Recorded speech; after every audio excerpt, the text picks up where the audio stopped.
고추장 뭐라고 부르잖아? 고추장입니다. 고추장.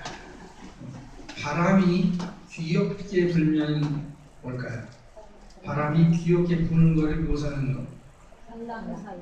분당입니다. 분당. 바람이 분당입니다. 바람이 분당.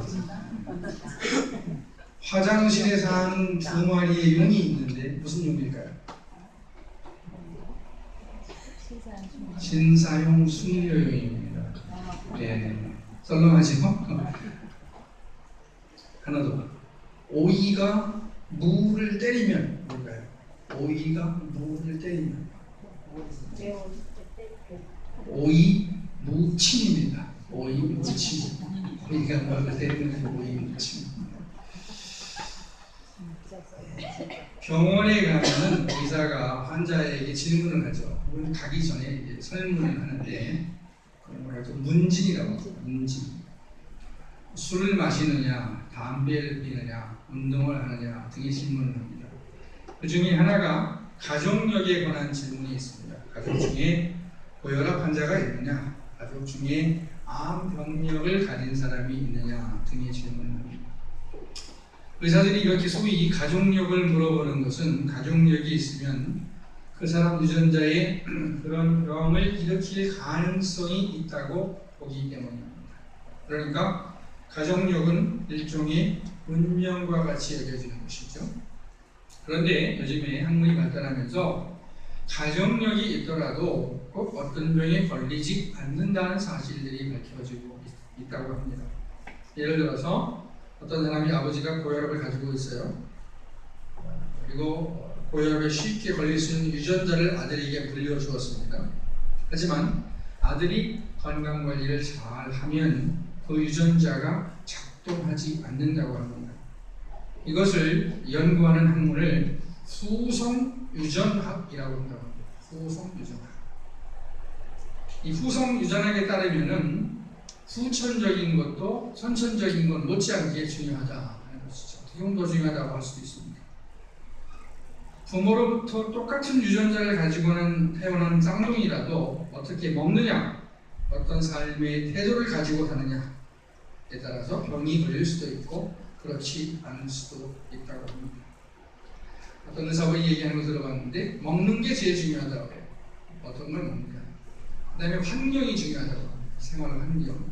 그리고 태도, 삶의 태도가 중요하다고 해요. 그러니까 긍정적인 태도를 갖는 게 중요한 것이죠. 이렇게 후천적인 것이 중요한 것은 메틸기라는 것이 몸에 있다고 합니다. 원자군이라고 하는데 원자단. 이 메틸기는 유전자에 숨어있는 어떤 질병의 가능성을 키거나 혹은 끄는 역할을 한다고 합니다. 우리가 나쁜 음식을 먹고 나쁜 환경에 살고 나쁜 생각을 하면 메틸기라는 것이 우리 유전자 속에 숨어있는 어떤 나쁜 가능성을 켜는 거예요. 그래서 우리가 병에 들게 되는 것이죠. 근데 우리가 아무리 나쁜 가능성을 가지고 있는 유전자를 가지고 있다고 할지라도 우리가 좋은 음식 먹고 좋은 환경에 살고 좋은 생각을 하면 심지어는 어떤 사람은 먹느냐 하는 것도 중요하다고 하더라고요. 좋게, 기분 좋게 먹는 거죠. 그렇게 되면 메틸기라는 것이 어떤 유전자에 숨어있는 부정적인 요소, 병적인 요소를 끈내는 거예요. 그래서 아무리 그 유전자에 나쁜 것이 있다 하더라도 그것이 발현이 되지 않는다, 나타나지 않는다라고 합니다. 부정적인 생각을 즐기는 분들은 긍정적인 말, 적극적 사고방식을 싫어합니다. 사실 약간 후유증이 있기 때문이죠. 우리 한국 사회 혹은 한국 교회에서 너무 긍정주의, 적극적 사고방식이라는 것이 약간 후유증이 있었습니다. 그래서 싫어하는 것 같은데, 그러나 후성유전학 같은 과학이 입증하는 것은 긍정적인 말, 적극적 사고방식이 유익하다는 것이죠. 오늘 말씀은 예수님을 만나서 극적으로 자기 딸의 병을 고친 한 여자에 관한 이야기입니다. 예수님께서 갈릴리 호수 근처에 계시다가 두로 지방으로 가셨습니다. 예수님은 주로 갈릴리에서 많이 활동을 하셨죠. 여기서 제자도 부르시고 많은 병자도 고치시고 또 하나님 나라에 대해서 가르치셨습니다. 근데 예수님께서 두로로 가셨어요. 두로. 지금으로 얘기하면 레바논 땅입니다. 두로는 예수님 당시에도 이스라엘 땅이 아니었습니다. 그러니까 외국에 가신 거죠. 우리 흔히 얘기하기를 예수님이 무슨 해외여행 가셨냐 그렇게 얘기하는데 예수님도 엄격하게 얘기하면 해외여행을 잠깐 갔다 오신 거예요. 두로 멀리 하는 것입니다. 일편한 무슨 여권을 가지고 비자를 가지고 가신 건 아니겠죠. 어쨌든 예수님께서 갈릴리에 계시다가 갈릴리 호수 근처에 계시다가 두로 북쪽으로 가셨습니다. 예수님께서 이렇게 두로 지방에 가신 것은 아마도 잠깐 쉬기 위해서였던 것 같습니다. 쉬시기 위해서. 오늘 24절 말씀을 보니까 예수님께서 어떤 사람의 집에 들어가서 아무도 모르게 하시려고 했지만은 자기를 숨길 수가 없었다 그랬습니다. 그럼 예수님께서 왜 아무도 자기 있는 곳을 모르게 하시려고 했겠습니까? 그것은 예수님께서 아마도 너무 피곤하셨기 때문인 것 같습니다. 많은 사람들이 찾아오니까 쉴 수가 없는 거죠. 그러니까 예수님께서 잠깐 피신하신 것입니다. 예수님께서 뭐가 피곤하셨을까? 그렇게 생각할 수도 있습니다. 왜냐하면 예수님이 하나님의 아들로서 엄청난 능력과 지혜를 가지고 계신 분인데 예수님은 피곤하지도 않을 것이다 그렇게 생각하실 수 있는데 그러나 그것은 잘못된 생각입니다. 물론 예수님은 하나님의 아들로서 엄청난 능력과 지혜를 가지고 계셨지만 예수님 또한 인간이셨습니다.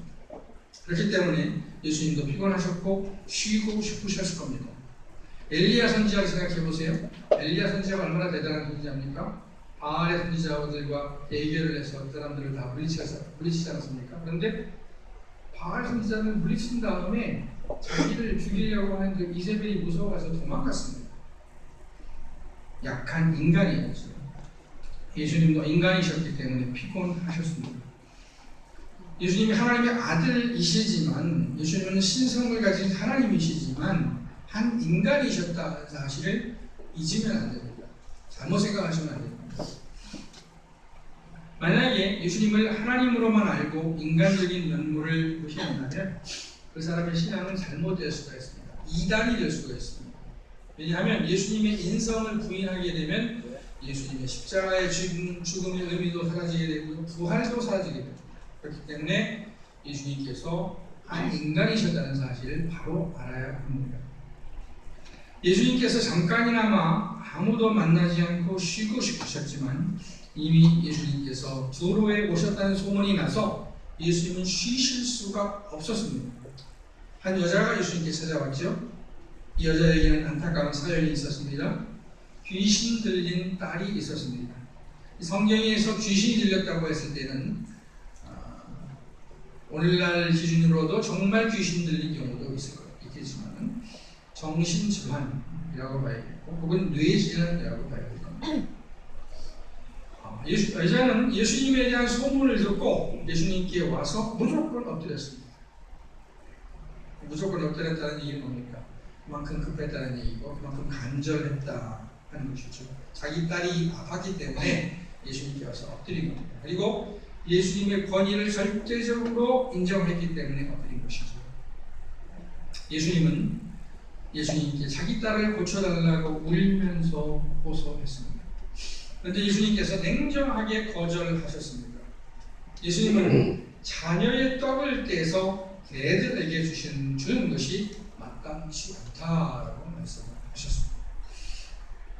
여자의 아이를 고쳐줄 수 없다는 말씀이었습니다. 그런데 예수님은 그냥 고쳐줄 수 없다라고 말씀하지 않고 자녀의 떡을 떼서 개들에게 주는 것이 마땅치 않다라고 말씀하셨습니다. 이것은 이 여자가 이방인이었기 때문입니다. 수로보니게 여자라고 했습니다. 수로보니게는 어디냐면 그 두로를 포함하는 두로, 시돈 이 지역을 포함하는 넓은 개념입니다. 수로보니게.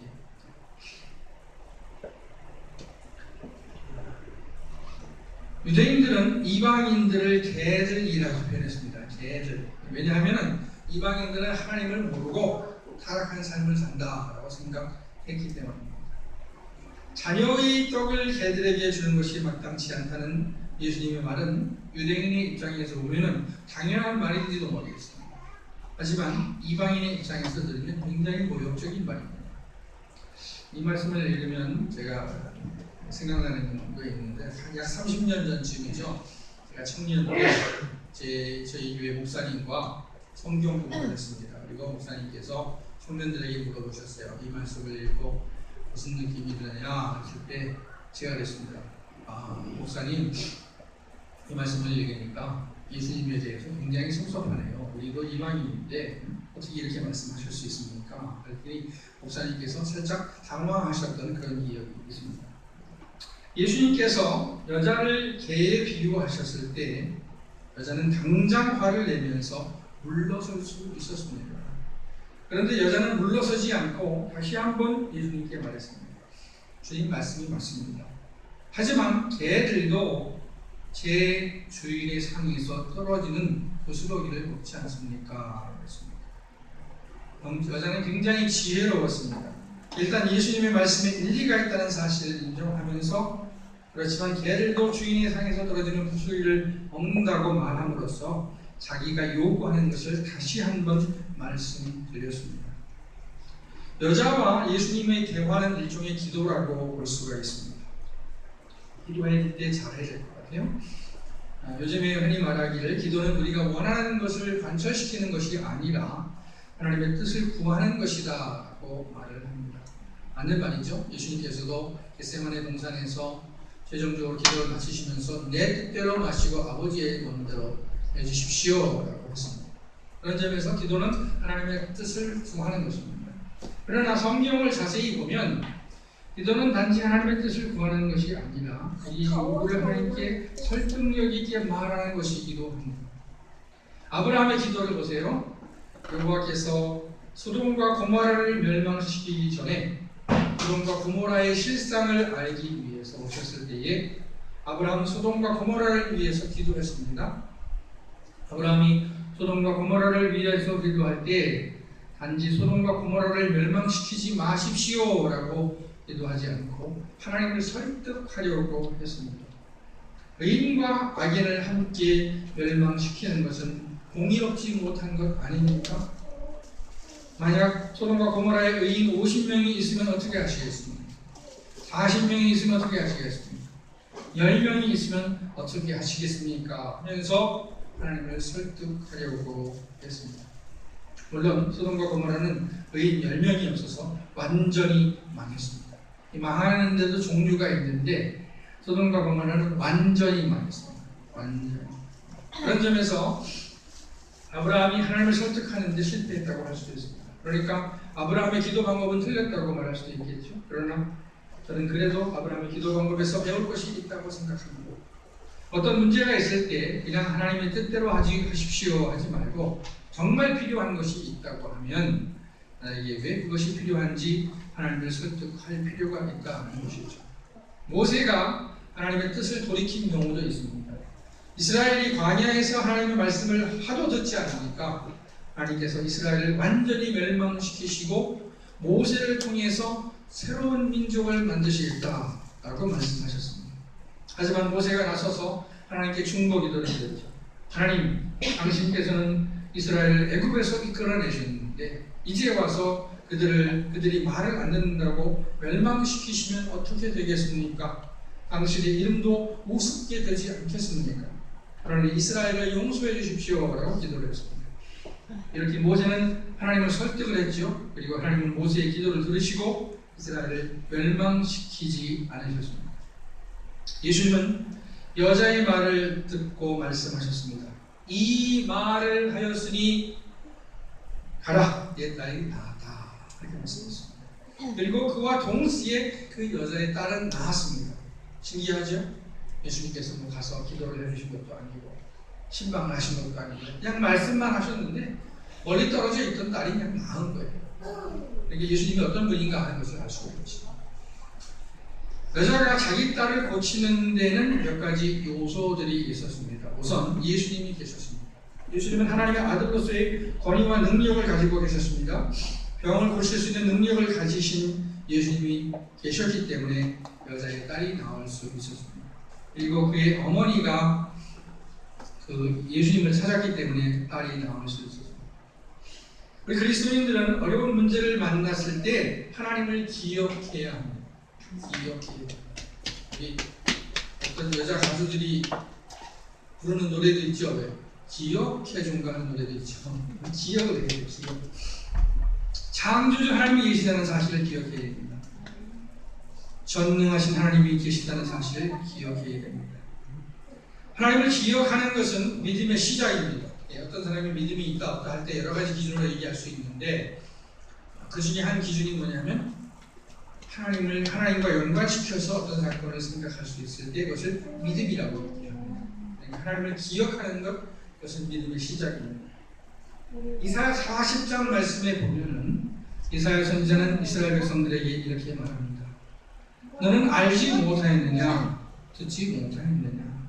영원하신 하나님 여호와 땅 끝까지 창조하신 분은 피곤하지 않으시며 건비하지 않으시며 명철이 한이 없으시니 피곤한 자에게는 능력을 주시며 무능한 자에게는 힘을 더하시나니 소년이라도 피곤하며 건비하며 장정이라도 넘어지며 쓰러지되 오직 여호와를 앙망하는 자는 새 힘을 얻으리니 복수리가 날개치며 올라감 같을 것이요 다른 박들 하여도 건비하지 아니하겠고 걸어가도 피곤하지 아니하리라. 하나님을 기억해야 됩니다. 그리고 하나님이 이미 주신 것들을 기억해야 됩니다. 그러니까 하나님을 찾을 때에 순수하게 하나님 자신이 좋아서 하나님을 찾기도 하겠습니다만 뭔가 필요할 때 우리가 하나님도 찾겠죠. 그런데 하나님을 찾을 때 하나님께서 이미 우리에게 주신 것들이 많은데 그걸 모르고 또 하나님 또 주십시오 하는 경우가 있어요. 우리는 하나님께서 이미 주신 것을 알지 못해서 없는 것처럼 생각하는 경우가 많습니다. 어떤 문제를 만나면 당황해서 어찌할까를 모릅니다. 그리고 허둥대죠. 예를 들어서 어떤 사람이 자기 집에 왔는데 열쇠가 없어요. 열쇠를 따고 들어가야 되는데 열쇠가 없어서 당황합니다. 식구들에게 전화를 했는데 전화가 안 받아요. 열쇠 수리공을 부르자니 번거롭습니다. 한참을 당황하다가 우연히 문에 기댔는데 문이 열려버립니다. 사실은 식구들이 집에 있었고 식구들이 문을 잠그지 않았던 것이죠. 그런 말이 있죠. 업은 애기 3년 찾는다. 그런 말이 있습니다. 이미 가지고 있으면서 없다고 생각해서 찾는 것입니다. 하나님은 우리에게 이미 많은 것을 주셨고요. 우리가 잠깐 생각하면 그것이 어디에 있고 어떻게 쓸 수 있는지 알 수 있는데 없다고 생각해서 허둥대는 것이죠. 우리가 안 된다고 생각하기 때문에 일이 안 되는 경우가 왕왕 있습니다.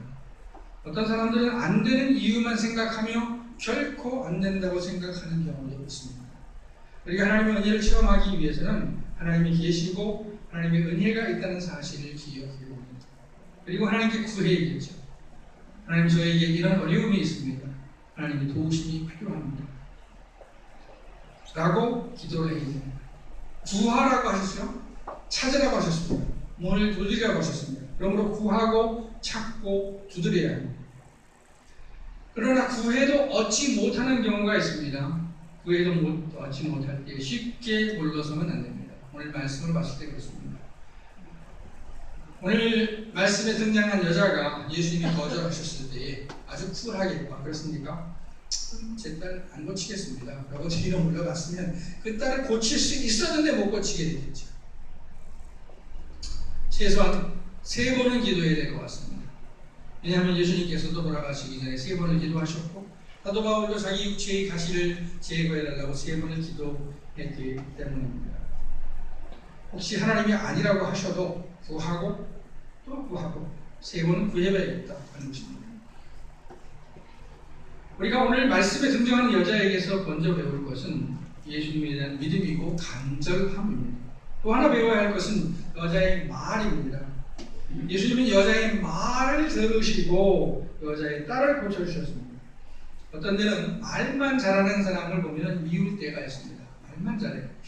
하지만 말이 참 중요할 것 같습니다. 왜냐하면 예수님께서 분명히 여자의 말을 들으시고 고쳐주셨다라고 했기 때문입니다. 처음에 그 후성유전학 말씀드렸죠? 후성유전학이 뭐라고 했죠? 타고난 유전자도 중요하지만 본천적인 노력이 중요하다 이런 것을 말씀드렸어요. 우리가 노력해야 할 것 중에 하나가 말입니다. 사람은 자기 마음속에 있는 것을 말한다 하는 말이 있습니다. 예수님께서 그렇게 말씀하셨습니다. 그렇다면 말보다 마음이 먼저이고 마음을 잘 관리하는 게 중요한 것입니다. 근데 재미있는 것은요, 우리가 생각할 때도 말로 합니다. 여러분 꿈꾸실 때 영어로 꿈꾸세요? 한국말로 꿈꾸세요? 한국말로 꿈꾸시죠? 네, 근데 영어를 한참 쓰고 미국 사람들 사이에서 살다 보면 영어로도 꿈꿉니다. 네, 영어로도 꿈꿉니다. 그러니까 꿈속에서도 우리는 한국말로 꿈을 꾸는 거예요. 한국말. 우리는 생각도 말로 생각을 합니다. 그리고 그 말이 나오게 되는 것이죠. 그런데 우리가 어떤 말을 하게 되면 우리의 생각이 영향을 받게 됩니다. 내가 죽겠다라고 하면 내 몸이 죽을 준비를 하게 된다는 것이죠. 그러나 내 몸이 힘들더라도 살겠다 그러면 내 몸이 살 준비를 하게 된다. 우리는 어떤 문제를 해결하기 위해서 그 문제에 대한 말을 잘 해야 합니다. 못 해먹겠다 하면 더 이상 문제를 해결할 수가 없을 것입니다. 찾을 필요가 없겠죠. 문제 해결 방법. 우리의 생각이 멈추게 됩니다. 그러나 정말 불가능한 것처럼 보여도 어떻게 방법이 있겠지라고 하면 방법이 생기는 것입니다. 왜냐하면 그렇게 말했기 때문입니다. 예수님께서 여자의 딸을 고치신 이야기를 통해서 우리가 궁극적으로 알아야 할 사실은 예수님께서 바로 하나님의 아들이라는 사실입니다. 성경이 이런 이야기들을 기록해 놓은 것은 우리로 하여금 예수님이 하나님의 아들이심을 믿고 구원을 받으라는 것입니다. 그러니까 우리는 성경을 읽고 하나님의 아들 예수님을 발견하고 예수님을 믿어야 합니다. 그리고 또 알아야 할 것은 예수를 믿는 과정에서 우리의 문제가 해결되고 풀린다는 사실입니다. 그리고 예수님과의 만난 사람들의 이야기 속에서 우리가 취해야 할 태도와 말 등을 배울 수 있다는 것이죠. 네, 오늘은 귀신 들린 자기 딸을 고치기 위해서 예수님께 와서 자기 문제를 극적으로 해결받은 한 여자에 대해서 말씀을 드렸습니다. 우리도 오늘 이야기에 등장하는 여자처럼 예수님께 나아가서 우리의 문제를 해결받고 예수님이 하나님의 아들이라는 사실을 알고 또 믿음으로 구원에 이를 수 있기를 바랍니다. 기도하시겠습니다.